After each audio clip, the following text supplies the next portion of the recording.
Et là, je pas mon choix, il y a mon appart. Et là, on va changer.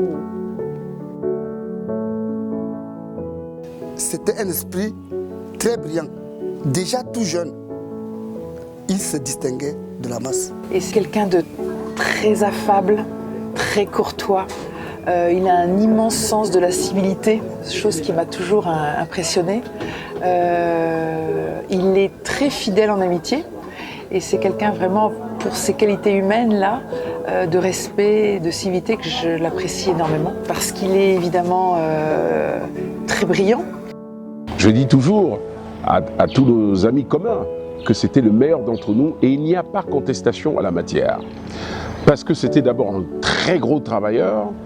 Je me rappelle qu'il dormait à peine 5 heures par jour hein, quand nous étions étudiants, aussi bien au Cameroun, depuis le lycée au Cameroun et puis ensuite en France où nous avons continué nos études. Someone whom I knew for several years as a colleague at the University of Yaoundé in Ngouakele and subsequently the University of Yaoundé too in Soa, where we all at one point were young academics. Il ne parlait pas très fort, mais il était vif et il ressentait tout rapidement. Parce que déjà en classe de 4e au lycée classique de Bafoussam, vu l'injustice des Blancs, parce qu'à l'époque, c'est les Blancs qui nous enseignaient. Il n'y avait pas de Noirs. Les quelques Noirs qu'on pouvait avoir, c'était les professeurs d'éducation physique. Il s'élevait déjà contre les injustices que les Blancs avaient vis-à-vis du Noir et contre les professeurs noirs. Something that struck me also about Professor Kamto was his deep sense of fairness and justice, and he would revolt against any instance of injustice. A number of those moments were created especially at IRIC with respect to certain students who felt they were unfairly treated in the programs that they followed, and Maurice would fight very hard to make sure that the students were granted their rights.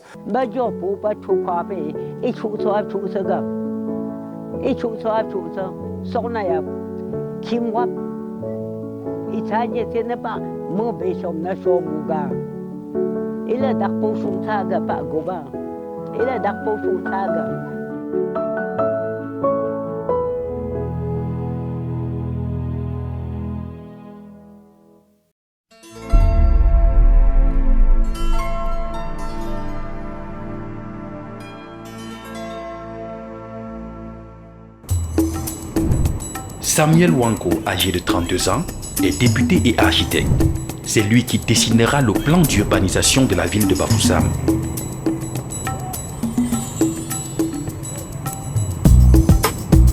Il sera assassiné alors qu'il s'opposait à la loi cadre de fer sur l'indigénisation.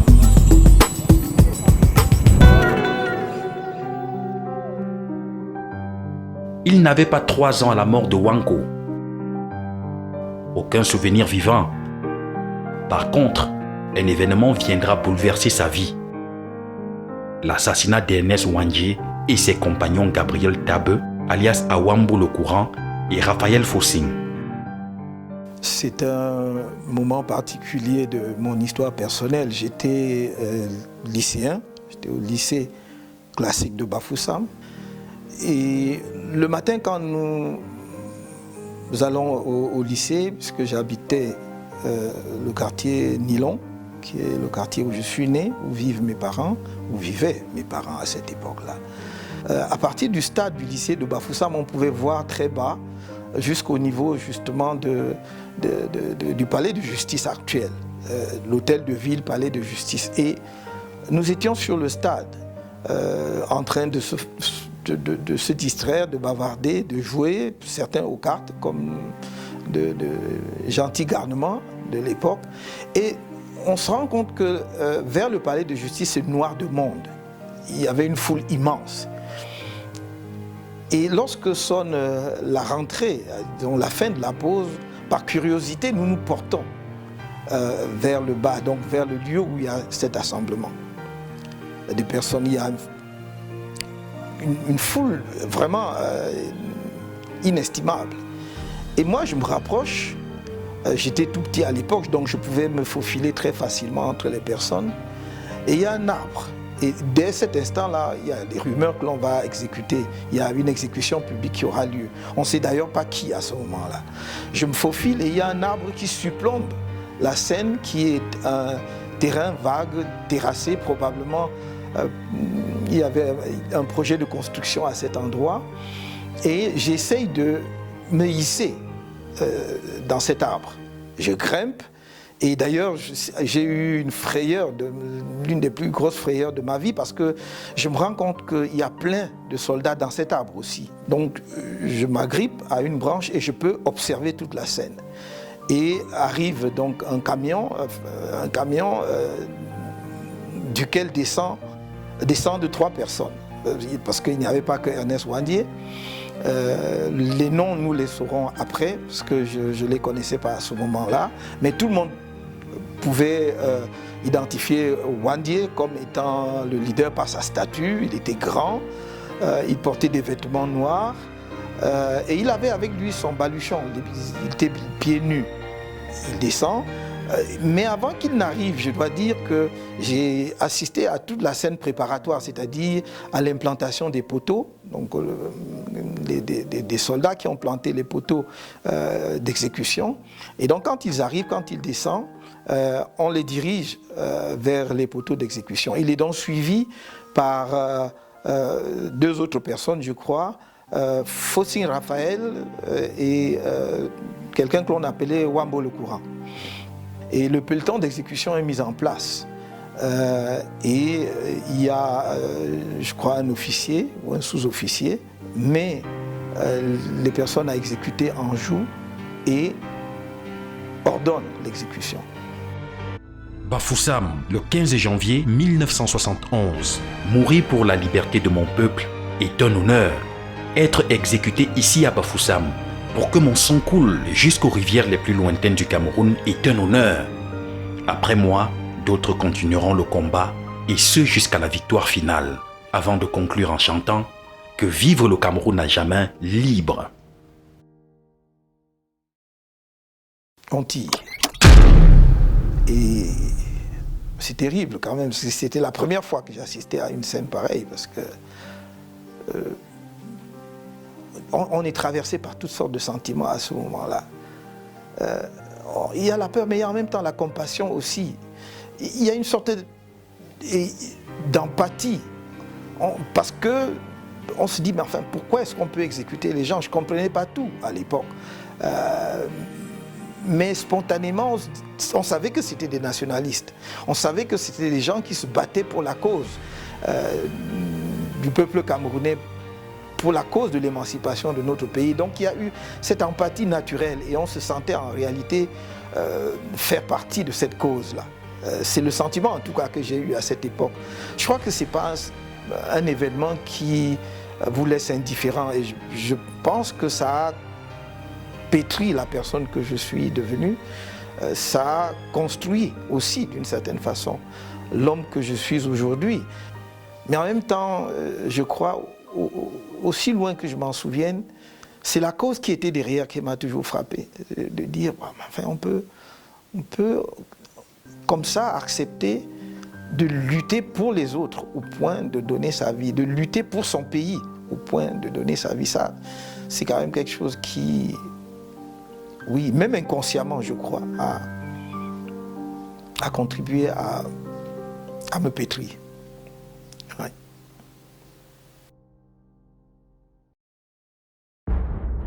Nous sommes dans la région ouest du Cameroun, précisément dans la ville de Bafoussam, chef-lieu du département de la Mifi.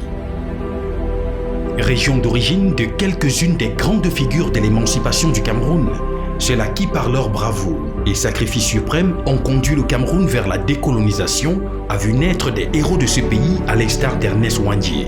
Il faut remonter au moins jusqu'à Douala Mangabel, Ngosso Dine et Martin Paul Samba pour retracer cette grande lignée des figures marquantes de la lutte pour l'émancipation de notre peuple. Ils précèdent les grands nationalistes, de Ruben Umnyobe à Osende Afana, Marthe Moumié, Abel Eyenga, et parmi lesquels figurent en bonne place d'autres fils et filles de cette région de l'Ouest, en particulier Samuel Wanko, Félix Roland Moumié, Mathieu Ndiasep, Célestin Takala, Tabe Gabriel, Raphaël Fotsing et bien d'autres qui ont fait l'ultime sacrifice pour l'honneur de la patrie.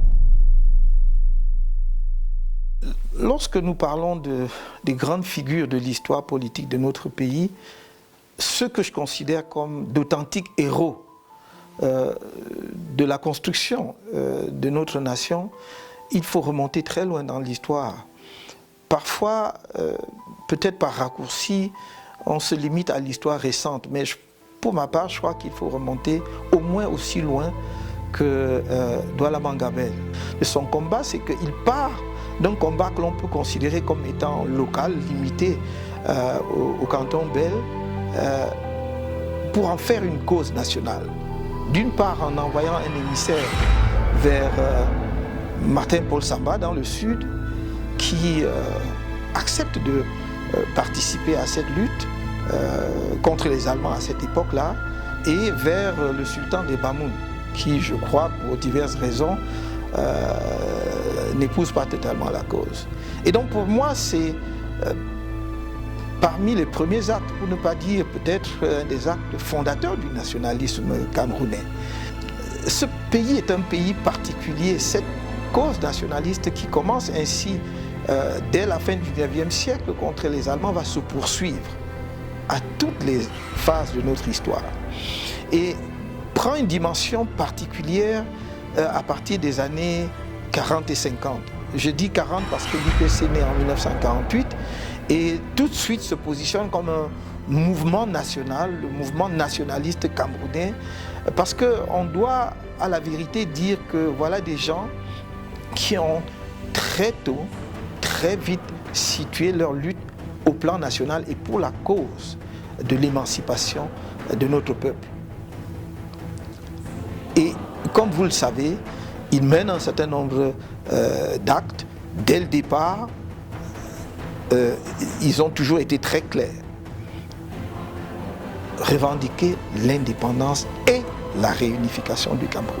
Évidemment, ces quelques personnages dont j'ai cité les noms sont juste quelques figures marquantes de l'histoire du nationalisme camerounais. Et je dois dire d'ailleurs que même parmi les figures marquantes, il s'agit en fait d'une liste essentiellement illustrative. Car derrière ces personnages, il y avait de nombreux autres compagnons de lutte, de nombreux autres héros du mouvement national camerounais, qui, à vrai dire, venaient de toutes les régions du pays.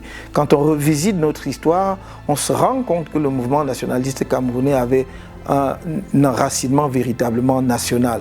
Il ne serait pas possible ici d'en dresser une liste exhaustive, à supposer que cela fût possible. De toute façon, il faudra que nos historiens s'y penchent pour faire ressortir justement ceux qui ont donné leur vie pour que nous soyons aujourd'hui un peuple libre, debout et indépendant.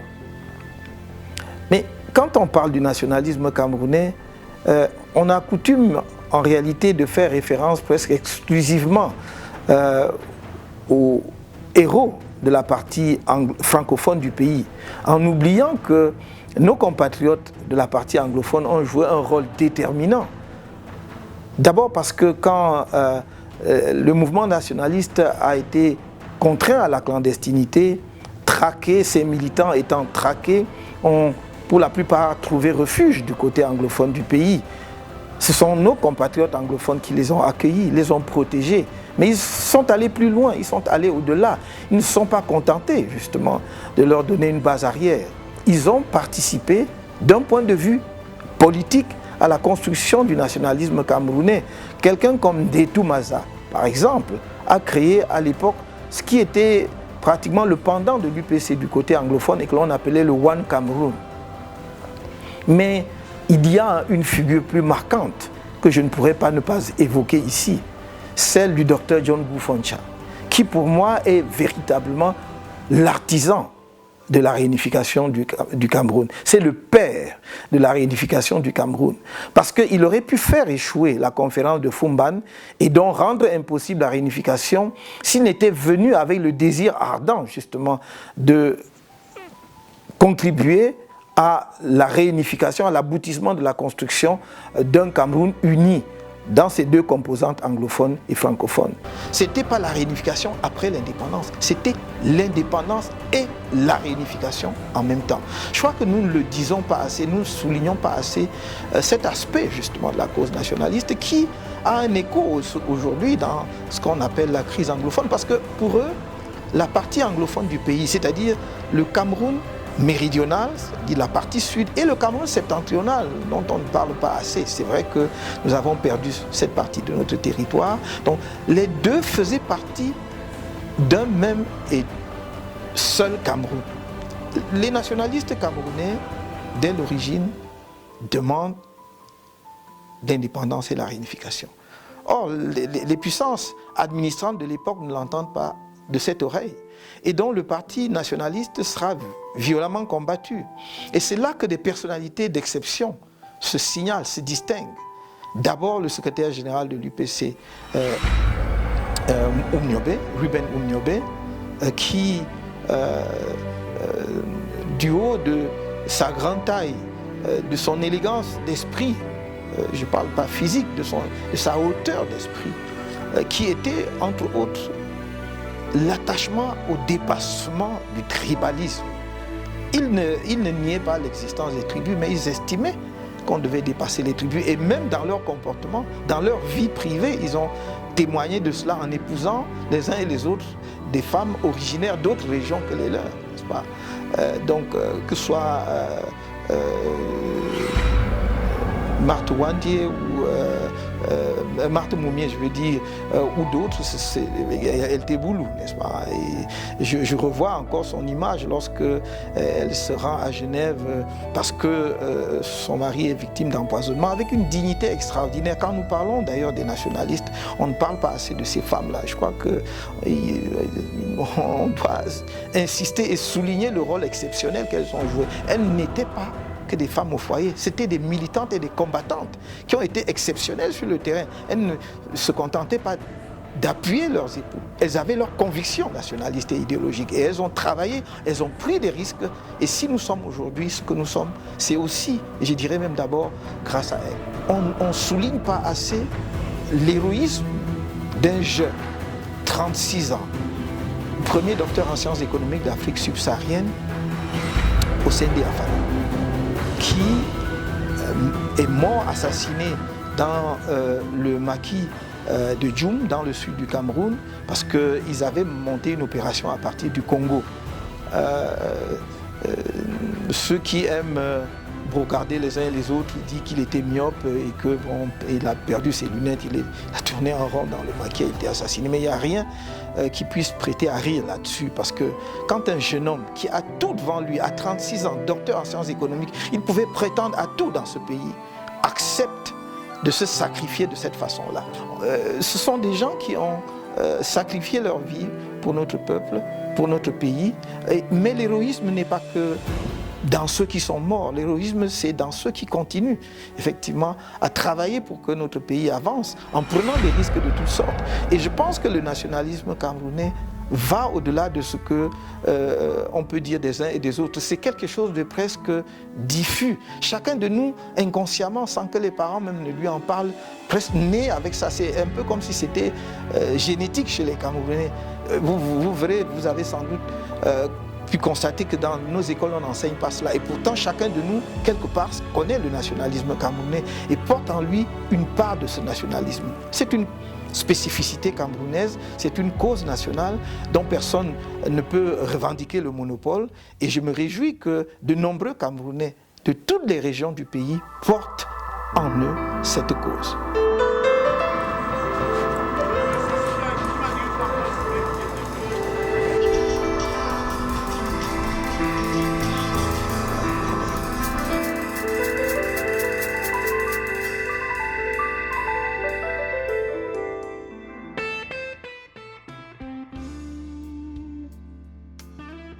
Oui, je suis né le 15 février 1954.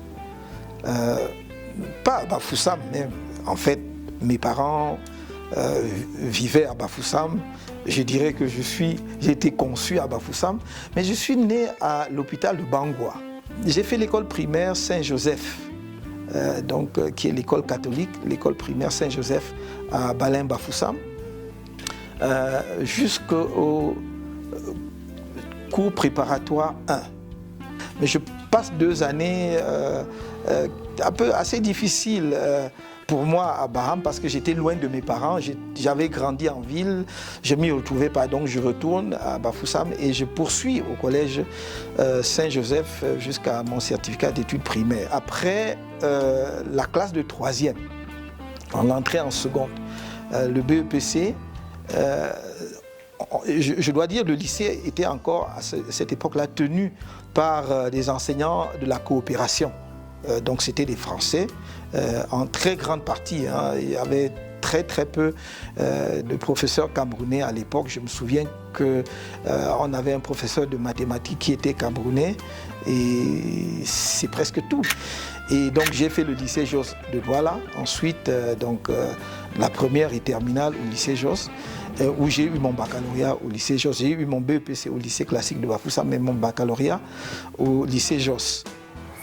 Maurice Kamto était un élève, un camarade qu'on ne peut pas oublier. Nous sommes à 2 là-bas à Ezeka. Il y a Momnougi Jacques et moi qui étions dans la même classe que lui.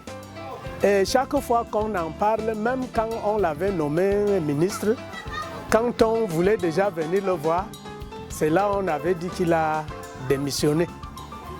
C'était un meneur d'hommes.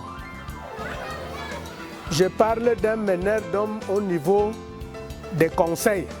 Ce n'est pas lui qui était le président de la coopérative des élèves, mais lui, il était un meneur d'hommes au niveau des conseils. Un meneur d'hommes au niveau de la salle de classe. Il était un exemple. Et je pense que cet exemple-là doit se répercuter dans la nation. C'est un exemple que nous devons avoir. And it doesn't therefore come to me as a surprise to hear that with that background, he should be seeking to be president of the Republic. For him to go into politics, it seems quite a natural progression from where he was at the university and in government. I therefore wish him luck in his endeavors. I know that there's going to be a wide field of candidates, and I'm sure the best of those candidates will eventually win. But I also want to say that the nation owes Professor Kamto a great deal when we think of his contribution in the legal team that argued the case for Cameroon before the International Court of Justice. And considering that at first the powers that be tried to exclude him from that team. Nous ne l'avons jamais vu au sein du lycée discuter avec son camarade ou faire du bruit comme les autres. Il était calme, très exemplaire dans tout ce qu'il faisait. C'était un garçon discipliné, qui était correct, qui soignait sa manière de vivre. Je vais vous dire une chose. J'ai rencontré un jour une dame qui est devenue ma cliente et qui m'a raconté un épisode de son enfance avec le président Kamto, qui était à l'époque élève à l'école primaire déjà à Bafoussam. Cette dame me dit Kamto devait être forcément un leader. Je me souviens, me disait-elle, qu'étant à l'école primaire, il y avait un terrain de jeu où les jeunes garçons et les jeunes filles venaient jouer au football et d'autres jeux d'enfants. Et un jour, il y a un homme qui est venu pour construire sur ce terrain. Le petit Kamto, qui avait à peine 10 ans, était le premier à se lever contre des grandes personnes pour dire on ne peut pas construire sur un terrain de jeu parce que sinon les enfants n'auraient plus où aller jouer. Et c'était déjà chez lui, me disait-elle, un signe de charisme inné. Comme toutes les familles de Bafoussam, Mon père avait des plantations et c'est ainsi que nous allions généralement à la plantation dès le vendredi soir à la sortie de l'école pour revenir seulement le dimanche soir parce qu'on passait tout le week-end à la plantation au champ. Je n'ai pas côtoyé ou bien eu connaissance des gens qui travaillent, des gens qui se lèvent à 4 heures du matin, parce que nous, quand on allait à la plantation, si on ne partait pas le vendredi soir et on choisissait de partir plutôt le samedi matin, à 4 heures du matin, il fallait être debout. Alors donc je disais que ce n'est pas à travers la vitre de mon véhicule ou je ne sais pas moi, en passant que j'ai eu contact avec ceux qui se lèvent très tôt, de bonne heure, pour aller travailler. Moi, j'ai vécu ça. Et donc, peut-être certaines personnes me voient aujourd'hui et croient que je n'ai pas eu le contact avec la terre. Je suis fils de commerçant, mais je suis aussi fils de la terre. Donc, je sais ce que c'est que aller au champ, labourer toute la journée, rentrer le soir ou le lendemain avec un fagot de bois ou avec un régime de plantain. Donc, voilà.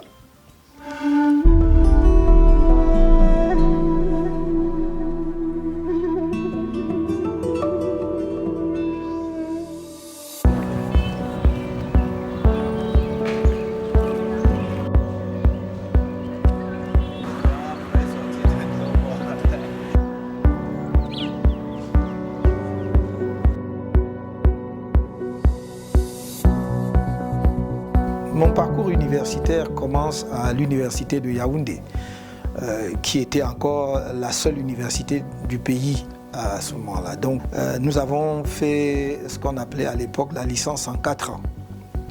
Et c'était d'ailleurs généralement licence droit et sciences économiques. Mais j'ai fait l'option droit public et j'ai obtenu ma licence avec une mention bien. Nous étions 3, donc un autre Camerounais,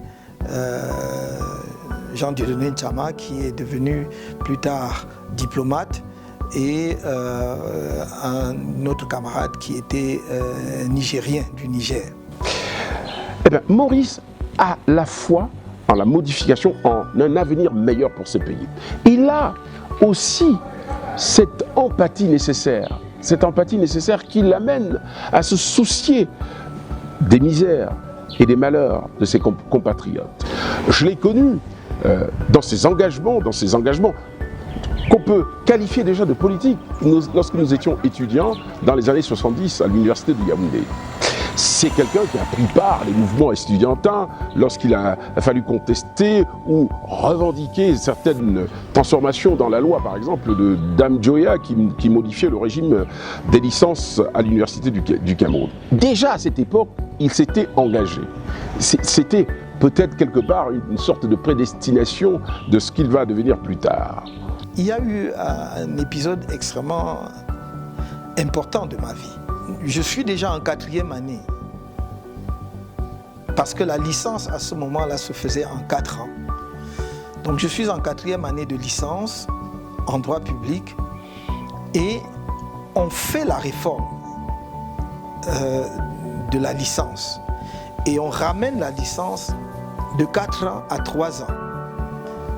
On l'applique à la faculté de lettres et à la faculté de sciences, mais pas à la faculté de droit et de sciences économiques où j'étais étudiant. Je n'habitais pas le campus universitaire, j'habitais à Essos. J'arrive le matin et l'information est portée à notre connaissance. Et beaucoup d'étudiants, surtout nos cadets, sont frustrés en disant « Enfin, pourquoi nous devons-nous faire notre licence en 4 ans et nos camarades des facultés de lettres et des facultés de sciences en 3 ans.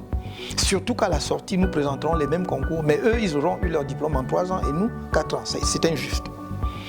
Mais là encore, Maurice Kamto était encore parmi ceux qui revendiquaient, ceux qui étaient les porte-parole. Et il le faisait avec la douceur. Nous autres, on se réunit, on allait lui dire, mais comment? Maurice, tu es en train de faire quoi comme ça? Pourquoi tu te mets devant le cercueil? Pourquoi tu prends le micro? Il nous a dit, vous voulez que qui prenne le micro? nous sommes en train de défendre la cause de tout le monde, votre cause. Il faut qu'il y ait quelqu'un. Je suis un peu comme ça, donc je me dis, mais enfin ça, oui, on ne peut pas accepter ça. Donc c'est une cause qu'il faut défendre. Je rencontre quelques-uns de mes camarades sur le campus et on dit, mais il faut faire quelque chose. Et rapidement, on s'organise. Et on dit, nous voulons que la règle de 3 ans en licence s'applique en faculté de sciences économiques, en faculté de droit et de sciences économiques. Et parmi mes camarades qui me suivent, avec qui on engage ce mouvement, ils sont encore là. Hein. Un certain nombre d'entre eux vivants, certains à des postes de responsabilité. Un d'eux a été représentant de la BAD à N'Djamena pendant un certain temps. D'autres sont dans la diplomatie aujourd'hui et d'autres à d'autres postes de responsabilité. Après cela, je vais être admis à l'université française, plus particulièrement à la faculté de droit de l'université de Nice. Je vais être admis en ce qu'on appelait à l'époque DEA, de droit public fondamental, avec une mention bien. Je passe le DEA de droit international, avec une mention assez bien. Je passe le diplôme de l'Institut des hautes études internationales avec mention bien. Je passe le certificat d'études communautaires avec une mention assez bien. Tout cela la même année. Ensuite, je m'engage dans une thèse de doctorat d'État. Je mène mes recherches aussi bien à Nice qu'à Paris. Et lorsque je suis à Paris, je fais l'Institut international d'administration publique. Je suis admis là-bas. Je fais la section économie et finances. Et au bout d'un an, j'obtiens donc le diplôme de la section économie et finances avec la mention bien. Et puis, parallèlement, je poursuivais avec mes recherches en thèse de doctorat.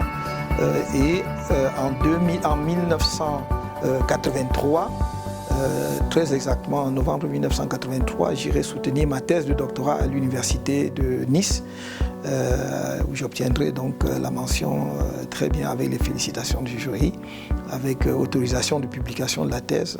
Ma thèse a été publiée à la Librairie générale de droit et de jurisprudence et j'ai obtenu le prix de thèse de la faculté de droit de Nice et aussi le prix de l'Académie des sciences d'outre-mer pour cette thèse.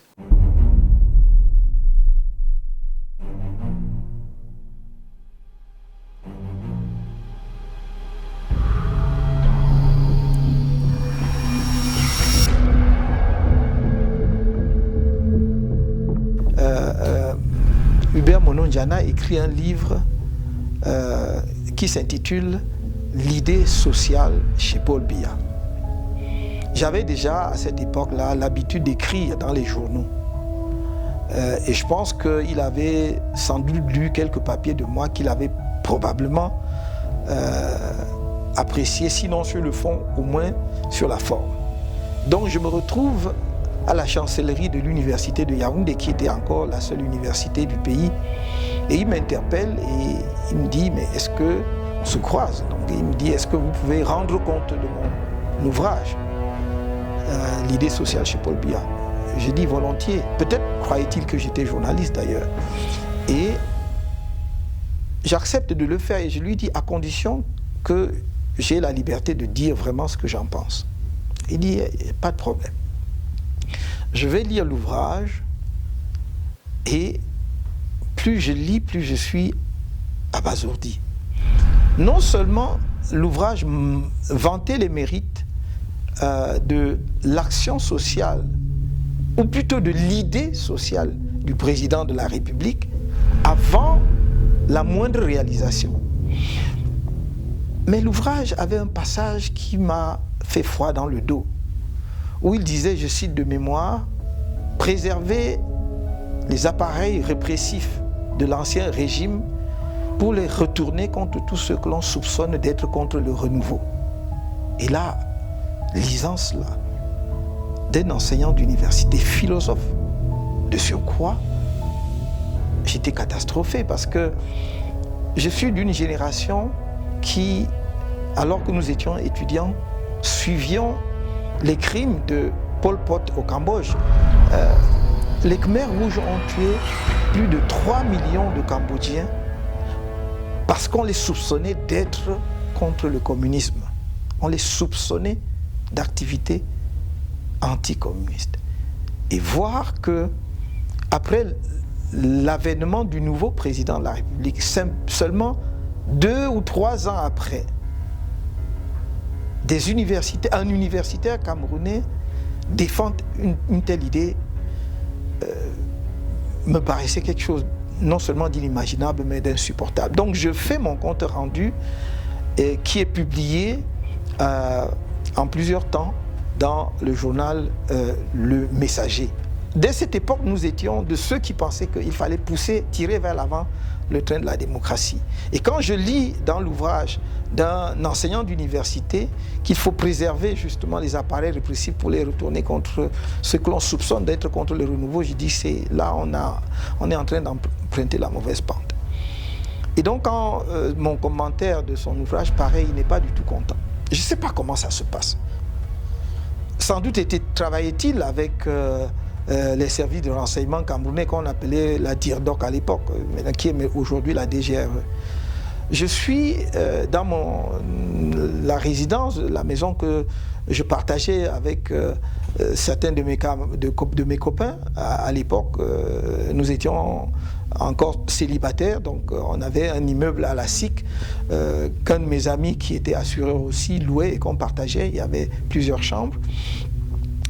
Je suis donc dans cette maison un vendredi soir quand un agent de l'IRIC, puisque j'enseignais à l'Institut des Relations Internationales du Cameroun, arrive accompagné de 2 personnes. Et ces personnes s'introduisent, enfin on les introduit dans la maison et ces personnes se présentent de façon très courtoise, très polie. Ils me disent, le grand patron veut vous voir. Ah. Bon. Moi je dis, le chancelier, parce que pour moi le grand patron, pour moi, ne pouvait être que le chancelier parce que mon patron, c'était le directeur de l'IRIC et au-dessus de lui, il y avait le chancelier, donc je ne pouvais pas voir plus loin. Il me dit non, non, non, le président de la République. Je tombe des nues, comme vous pouvez imaginer. Moi, le président de la République veut me voir, il me connaît. Enfin, tiens, ah oui, monsieur, il vous connaît, le président veut vous voir. J'étais en bras de chemise et je me suis dit, par politesse, on ne se présente pas au président de la République en bras de chemise. Je leur dis, donnez-moi 1 minute, je vais mettre quand même une chemise, une cravate et une veste. Donc je vais m'habiller à peu près correctement. Ils me prennent et je me rends compte que au lieu de se diriger vers le palais, on se dirige vers le lac. Et je leur dis, mais enfin, où est-ce qu'on va exactement? Et là, la politesse, la courtoisie dont ils faisaient preuve jusque-là disparaît. Et ils deviennent menaçants, presque insultants. Ah oui, monsieur, pour qui vous prenez-vous? Voilà, hein, vous écrivez des choses et vous insultez le président de la République et tout. Donc, ils m'amènent à ce qui est aujourd'hui la DGRE. Parce que je crois que ça devait être à l'époque le DIRDOC, comme on l'appelait. Donc, enfin, je vous passe les détails parce que c'était long quand même. On m'a interrogé très longuement. Et à la fin, on me dit, attendez, donc on me fait attendre à côté. Et quelqu'un me reprend dans la voiture et on m'amène donc à la BMM. Quand j'arrive, le commissaire m'accueille et m'interroge. Il dit, comme ça, vous passez votre temps à écrire, hein, à écrire et à tenir des propos injurieux à l'endroit du chef de l'État. J'ai dit, mais où est-ce que j'ai tenu des propos à l'endroit injurieux à la place du chef, à l'endroit du chef de l'État? Simplement parce que j'ai dit que non, on ne peut pas exalter la politique sociale du président de la République puisqu'il ne l'a pas encore mise en œuvre. Attendons qu'il ait mis en œuvre, on va faire le bilan et on va exalter. Mais pour l'instant, je ne vois pas. Il a développé peut-être des idées qui deviendraient des réalisations. Pour l'instant, il n'a pas encore mis en œuvre et on a trouvé que j'avais injurié le chef de l'État. Enfin, il y avait d'autres choses. Et il m'ordonne avec autorité, déshabillez-vous. Et donc, j'étais complètement nu. J'avais gardé quand même mon sous-vêtement, enfin je veux dire mon slip pour parler très simplement que tout le monde puisse comprendre ce que je veux dire. Donc on m'a permis de garder cela. On m'amène dans ma cellule et c'était une cellule cimentée, mais on avait versé de l'eau sur le sol. Et on m'a demandé de me coucher là, c'était ma cellule. Donc je vais passer vendredi, samedi, dimanche là-bas. En fait, ce qui me fait sortir finalement, c'est qu'enseignant à l'IRIC, j'ai dirigé beaucoup d'étudiants, parmi lesquels des étudiants étrangers. Et parmi mes étudiants, il y avait des étudiants béninois, entre autres. Et le lundi suivant qui suivait mon arrestation, c'est-à-dire j'ai été arrêté un vendredi, alors que le lundi, on devait commencer dans la session de soutenance des mémoires. Et on arrive le lundi, un de mes collègues, qu'on vient de nommer d'ailleurs membre du Conseil constitutionnel, est président du jury. Je devrais le nommer parce que je ne crois pas que ce soit un secret d'État. Le professeur Bipoun est président du jury. Et il pose la question, mais où est le professeur Kamto? Parce que c'est lui le directeur, on ne peut pas organiser une soutenance de mémoire sans le directeur, celui qui a encadré les étudiants. Et évidemment, les gens lui disent non, on peut le remplacer et tout, parce qu'il n'était pas question qu'on insiste outre mesure sur mon cas. Et personne ne savait où j'étais, à part l'agent de l'université qui avait amené, l'agent de l'IRI qui avait amené ces gens-là chez moi, qui savaient que finalement on m'avait amené à la DIRDOC. Et évidemment, en bon universitaire, qui respecte la déontologie universitaire, ainsi que les franchises universitaires, le professeur Bipoun leur dit de toute façon, on ne peut pas organiser une soutenance sans la présence des directeurs. Par conséquent, ça ne se fera pas, je ne le ferai pas. Et donc, et je dois lui rendre justice et hommage de cela. Et donc, les soutenances n'ont pas eu lieu. À partir de là, les étudiants béninois qui devaient soutenir, parce qu'après ils devaient rentrer chez eux, vont se plaindre à leur ambassade en mission diplomatique.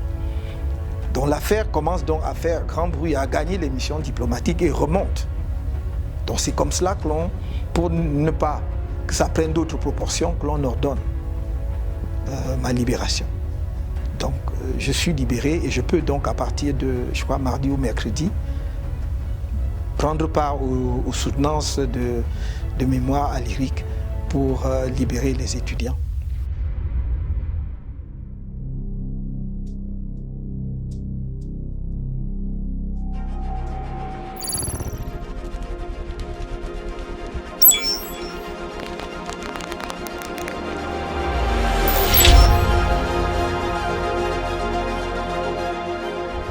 Well, Maurice had a significant input into the case.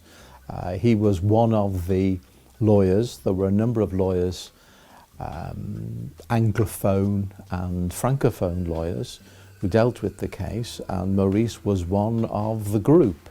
So he had his own work to do, he had his own research and drafting to do, and at the same time he commented on the work of the other lawyers, like we all did. Je peux raconter une ou deux histoires.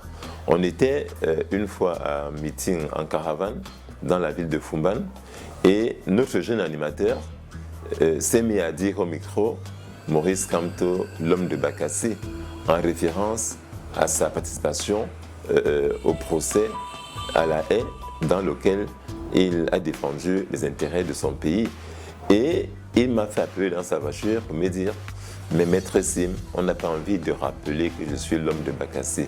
Ce n'est pas nécessaire. J'ai fait mon travail avec humilité, par amour de mon pays. » Et je lui ai dit « Mais professeur, il nous faut quand même quelque chose qui vous présente, qui est facile à retenir et qui reste, qui est marqué, qui est gravé dans les mémoires des gens. » Il m'a dit « Non, ce n'est pas nécessaire. » J'ai jamais voulu réellement parler de l'affaire Bakassi, vous le savez. J'ai une certaine pudeur à en parler. Pourquoi? Parce que je ne l'ai pas fait pour ma gloriole. Je n'ai pas fait pour en tirer un avantage personnel ou particulier. Et c'est pour cela que je n'ai jamais mis ce que nous avons fait dans l'affaire Bakassi en avant. Que ce soit pour prétendre à un traitement particulier dans le cadre national ou international, encore moins dans le champ politique. Mais je peux dire brièvement quelques mots sur comment je suis arrivé. Je suis à l'amphithéâtre à l'université de Douala en 1994, lorsque le doyen me fait appeler en me disant qu'il y a un appel de Yaoundé et que l'on voudrait me parler. j'y vais et c'est le ministre des Affaires étrangères de l'époque, le ministre d'État Ferdinand Oyono, qui me parle et me dit les raisons pour lesquelles il voudrait me voir. Donc, on convient d'un rendez-vous. Je passe les détails parce que je crois que je n'ai pas tellement envie de rentrer dans les détails. Donc, je vais au rendez-vous après avoir achevé mon cours à Douala et il me reçoit dans son cabinet ici au ministère des Affaires étrangères et donc m'informe de ce que le président de la République a demandé si je peux m'occuper de la procédure que le Cameroun veut engager dans le cadre donc, de cette affaire.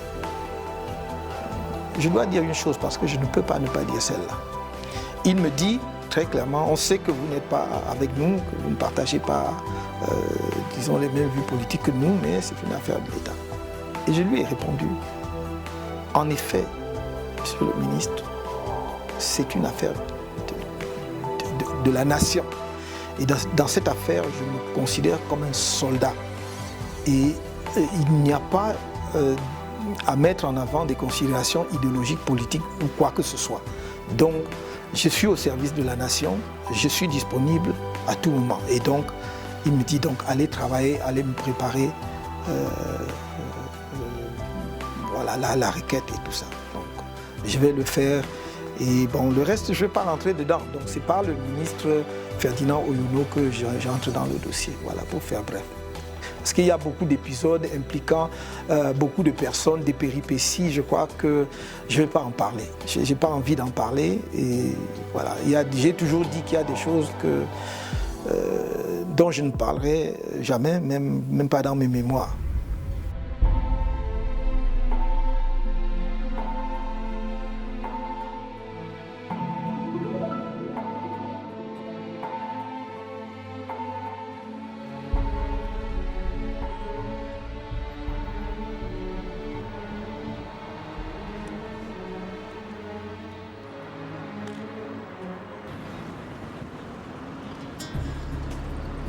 Mon entrée au gouvernement m'arrive comme beaucoup de choses. Je n'ai jamais fait une démarche en ce sens. Comme ma nomination comme doyen de la faculté de droit. Le ministre d'État, Atangna Mebara, en a révélé quelques aspects dans un livre qu'il a publié, comment il a démarché pour que je devienne doyen. J'entre au gouvernement. On m'appelle, on me prévient quand même, pour être tout à fait correct. On me prévient la veille que, voilà, on pense à vous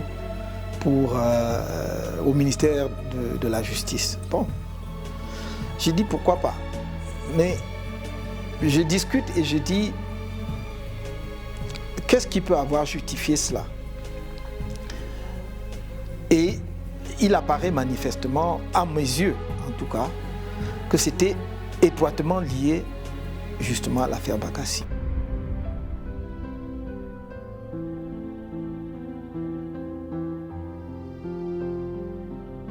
Professeur Maurice Kamto, homme politique, enseignant, auteur, père, l'homme a plusieurs casquettes et sous chacune d'elles, il donne le meilleur de lui. L'expertise du professeur va au-delà des frontières nationales et tout porte à croire que Maurice Kamto n'a pas fini de faire parler de lui et de se battre pour hisser son pays, le Cameroun, au sommet. Maurice Kamto was a member of the commission, but he was also the chairman of the commission 1 year, and he was an excellent chairman who kept good order in a very pleasant way. His topic in particular was a human rights topic about the expulsion of aliens, the expulsion of foreigners, and how if foreigners were expelled, it has to be done in accordance with human rights. So we worked together closely on that topic, but on many other topics on the International Law Commission. All questions of public international law. J'ai eu d'ailleurs à pratiquer comme avocat devant les tribunaux camerounais 2 fois.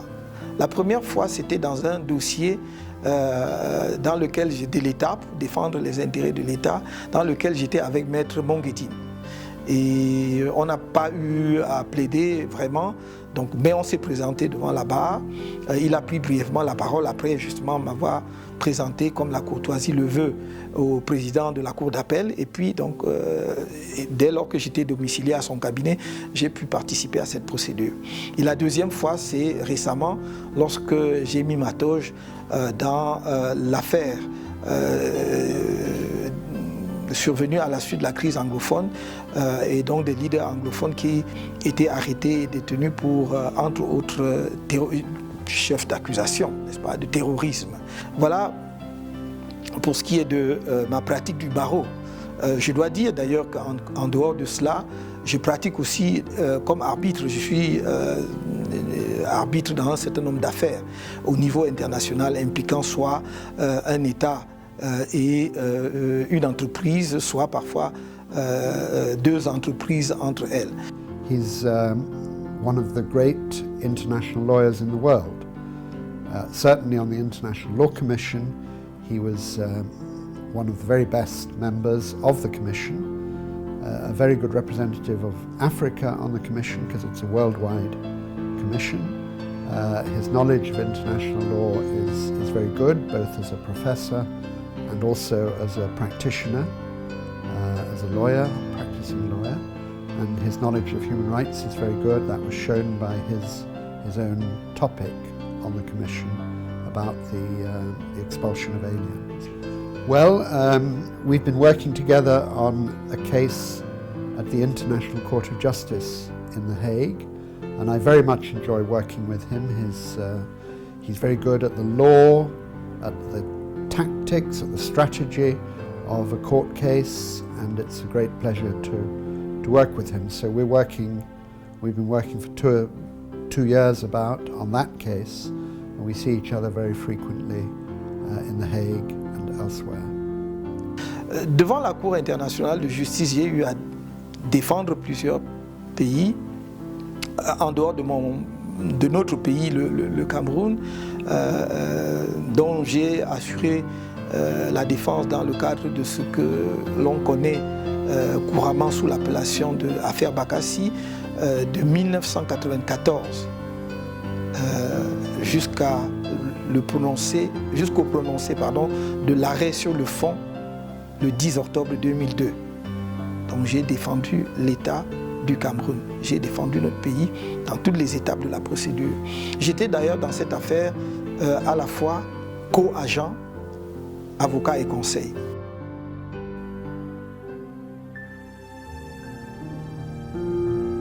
Ses proches collaborateurs sont d'avis unanimes sur la rigueur, la constance et la détermination qui caractérisent sa méthode de travail et le charisme qu'insuffle le personnage. Lorsque je reviens au Cameroun en 2005, avec quelques amis, nous travaillons à mettre sur pied un groupe de réflexion qui analyse les raisons des échecs successifs de l'opposition. C'est d'abord un travail académique qui est fait en groupe. Il est mené et nous arrivons à des conclusions que nous transformons en action politique. Voilà comment est créé le mouvement pour la renaissance populaire, le MRP, qui devenait MRC. Donc, le MRP, donc, dans son travail de recherche d'acteurs capables de le fortifier, va approcher pratiquement tous les responsables politiques du Cameroun.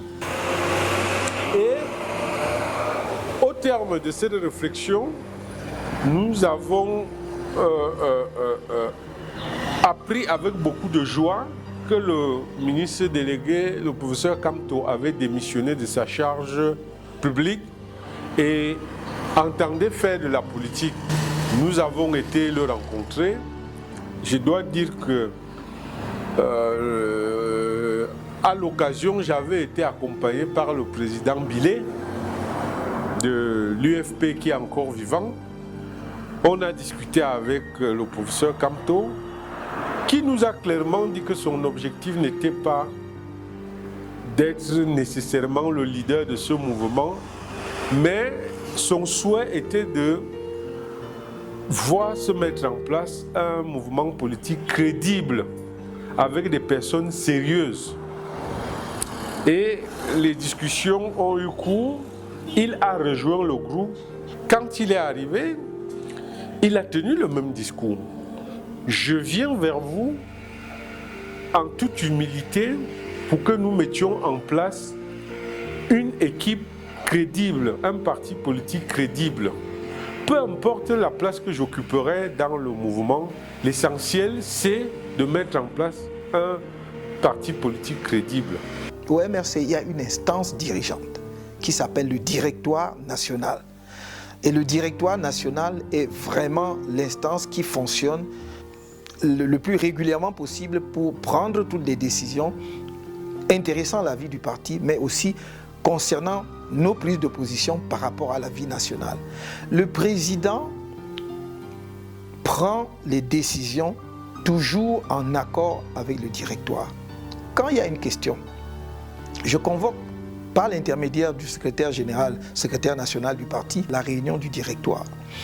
Et au directoire, tous les membres du directoire sont égaux. Donc, je pose le problème et je demande aux gens de s'exprimer, c'est-à-dire aux membres du directoire de s'exprimer sur la question. Et il faut dire que le professeur Kamto et le MRC ont toujours dit, et c'est un leitmotiv qui ne changera jamais, que ce parti et l'homme Kamto sont des républicains qui respectent à ce titre les autorités, les institutions républicaines qui sont mises en place, et au-delà de ces autorités, les personnes qui les représentent et qui les incarnent. C'est pour le MRC et pour M. Kamto une posture naturelle. Pourquoi? Parce que pour un homme qui veut gouverner, pour un parti qui veut gouverner, on ne peut pas imaginer que ce parti soit le premier à montrer le contre-exemple en ne respectant pas l'institution qui est mise en place. C'est pour cela que nous pensons que nous devons toujours respecter les lois de la République.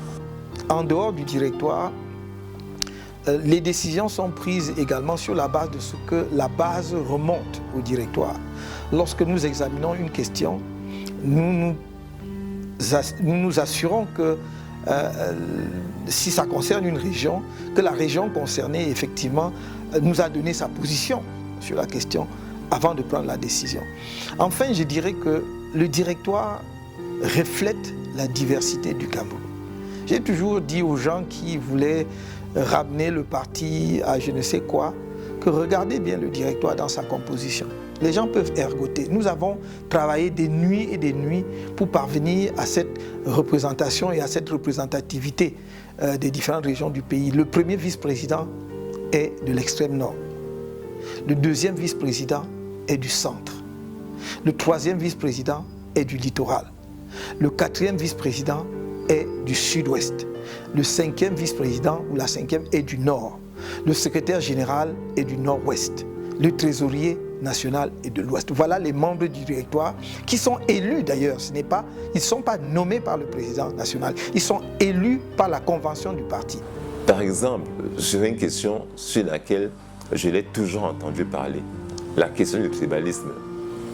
Maurice Kamto dit qu'il ne comprend pas que des gens aient un tant soit peu quelque chose de tribal dans leur tête. Il est absolument opposé au tribalisme. Il dit qu'aujourd'hui, le monde a évolué et que le combat des jeunes Camerounais et des Camerounais, c'est d'être en mesure de concurrencer les jeunes Japonais, les jeunes Chinois, de montrer qu'ils peuvent faire face aux défis du monde actuel. Ce n'est pas de créer des divisions entre les Camerounais, ce n'est pas de dire que telle et telle tribu est telle d'une autre tribu. cet homme ne vous demande jamais d'où vous venez quand il vous rencontre. Ce qui importe pour lui, c'est votre capacité à comprendre l'orientation qu'il donne. C'est votre capacité à défendre le Cameroun et accepter les principes qui sont ceux de la République. Pour lui, c'est ça qui est important. Et une autre fois, il avait découvert que sur les casquettes que des jeunes de Douala ont fait, les casquettes du MRC, ils ont mis sa photo sur les casquettes, mais il était absolument horrifié. Il leur a dit non, je n'ai pas besoin qu'on mette ma photo ni sur les tricots, ni sur le pagne, ni encore moins sur les casquettes du MRC. Je ne suis qu'un simple serviteur de ce parti. Je suis là pour un temps. Un autre viendra avant. Et ce qu'il faut mettre en avant, ce n'est pas la personne de Maurice Kamto, c'est d'abord le parti politique et les idées, la vision que ce parti présente aux Camerounais. Il est comme ça. Et c'est ce qui fait que, par cette humilité, il a un grand respect des hommes, jusqu'aux enfants. Il considère qu'un être humain est égal à un autre et que son action politique à lui, c'est de se demander qu'est-ce qu'il fait pour que demain, le Camerounais, la Camerounaise puisse vivre décemment et normalement dans son pays. Ça, c'est Maurice Kamto. Et souvent, je lui disais au début, mais professeur, vantez-vous un peu quand même. Un homme politique, il doit pouvoir dire des choses, se vanter un peu. Mais non, ce n'est pas lui. C'est quelqu'un qui laisse toujours de côté les titres qu'il a pu avoir, qui laisse de côté les fonctions qu'il a occupées pour simplement être un homme simple, un homme comme les autres.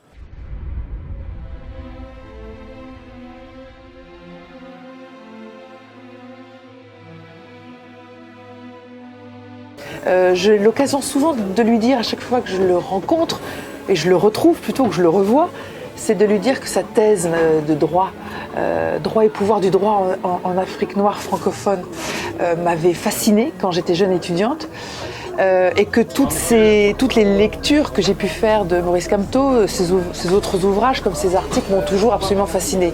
Il a une plume magnifique, il a une pensée originale, très très précise, ce qui est nécessaire quand on est un juriste. Donc il a eu une carrière absolument exceptionnelle que tout internationaliste aimerait avoir, c'est-à-dire qu'il est un grand universitaire et il a aussi utilisé ses grandes compétences universitaires en droit international pour plaider devant la Cour internationale de justice, pour faire partie de la commission du droit international, qui est une instance très très importante au sein des Nations Unies, qui a pour objet de codifier le droit international. Donc ces compétences ont été reconnues à l'échelle internationale parce qu'il a intégré de multiples instances internationales. Il plaide et il a pu défendre le Cameroun devant la Cour internationale de justice, mais aussi d'autres États. Donc l'unanimité est claire s'agissant de ses compétences à l'échelle du droit international et puis à l'échelle de chacun de ses collègues. On peut apprécier ses immenses qualités d'enseignant et de chercheur quand on le lit. I've heard and read on social media the allegation that President or candidate or Professor Maurice Kamto is tribalistic. I think Cameroonians have to learn to get away from this way of destroying or seeking to destroy people who carry the aspiration of our nation. I don't see how a presidential candidate can afford to be tribalistic, because there is no single tribe in this country which is so big or so dominant that it will deliver the results at a general election as the election of president. So in the nature of things, I don't believe in this allegation. First, for that reason, because it will be suicidal for a presidential candidate to count only on his tribe or his ethnic group, his or her tribe or his or her ethnic group. But secondly, as concerns Professor Kamto in particular, I think he has demonstrated through the composition of the national executive of his political party, but also through the composition of the team that I observe he has around him to assist him in conducting his campaign for the forthcoming election, that he is someone who selects people based on their competence, based on what they can provide, based on the contribution that they can make to the realization of the overall objective, than on their ethnic or religious or other background. J'ai compris qu'au-delà du fait que ce soit un juriste confirmé, il est aussi un érudit et il touche à presque toutes les sciences avec une étonnante facilité. Maintenant, donc, ce qui se passe, c'est que en 2013, lorsque j'organise le 3e anniversaire de mon association, qui devait se dérouler en 2014. Ça devait être un double événement, le 3e anniversaire de mon association, et ça tombait que ça faisait les 20 ans de la publication de l'urgence de la pensée de Maurice Kamto. Et avant même que la conférence ne puisse avoir lieu, on ne savait pas vraiment qui devait être là. Pourtant, il m'avait dit qu'il devait être là. C'était pour nous un fait ahurissant que nous, admirateurs de Maurice Kamto et de sa pensée, nous puissions la voir avec nous. Nous organisons la conférence et le professeur Kamto est là et il est dans l'assistance. Il nous a écoutés parler de son ouvrage, L'urgence de la pensée, critiqué, apprécié, et après il s'est levé et il a pris la parole. Et c'était encore pour nous un moment de messe intellectuelle et nous avions été frappés. Ce qui m'a marqué encore lors de cette journée, c'est que le professeur Kamto a sorti de sa poche le dernier exemplaire qui existait de son 2e livre après l'urgence de la pensée, Déchéance de la politique. Ça a été publié en 1999 aux éditions Mandara. Il a dédicacé ce livre et il me l'a remis comme cadeau en tant que président de l'association, et il me motivait dans l'ambition qui était la mienne et celle de mes camarades de mettre en marche ou bien de prendre le relais de l'activité intellectuelle.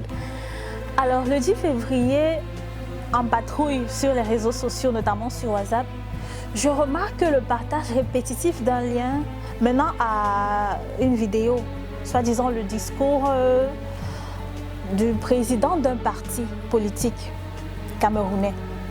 Donc au départ, ça ne m'intéressait pas du tout, parce que voilà, je me disais ça va me bouffer les mégas pour rien. Mais plus les gens partageaient, plus je me posais la question, mais de qui parle-t-on? Et puis voilà, j'ai cliqué sur le lien. D'entrée de jeu, quand j'ai commencé à écouter le personnage, son attitude face à la caméra et surtout le contenu de son message, j'ai été bluffée. Et voilà comment j'ai découvert Maurice Kamto. J'entendais parler de lui, mais sincèrement, ça ne m'intéressait pas. C'est après l'avoir entendu le 10 février que j'ai été accrochée. Depuis que j'écoute les discours des hommes politiques, je dois dire que c'est de loin celui qui m'a le plus marqué. C'est la chronologie qui est déballée dans ce discours. Déjà, au départ, il situe la jeunesse. Il nous présente effectivement que nous sommes, je peux appeler ça dans un gouffre parce que c'est ce qui est. Mais il nous donne espoir par la suite en nous présentant le chemin par lequel il nous fera passer pour atteindre le succès, pour atteindre l'émergence ou alors pour changer le visage, notre visage, pour changer le visage de la jeunesse. À travers son propos, on sent une personne qui est proche de la jeunesse, qui l'écoute au pas et qui l'observe. J'ai surtout aimé quand la partie où il a cité certains jeunes qui pourraient être pris pour modèle. Donc tu sens quelqu'un qui écoute la jeunesse, qui l'observe et qui cible certains potentiels, qui sait cibler les potentiels. À la suite de ce discours, j'ai voulu en savoir un peu plus sur le personnage. J'ai donc fait des recherches et j'ai été vraiment touchée par ce que j'ai découvert. J'ai la ferme conviction que ce projet sera réalisé.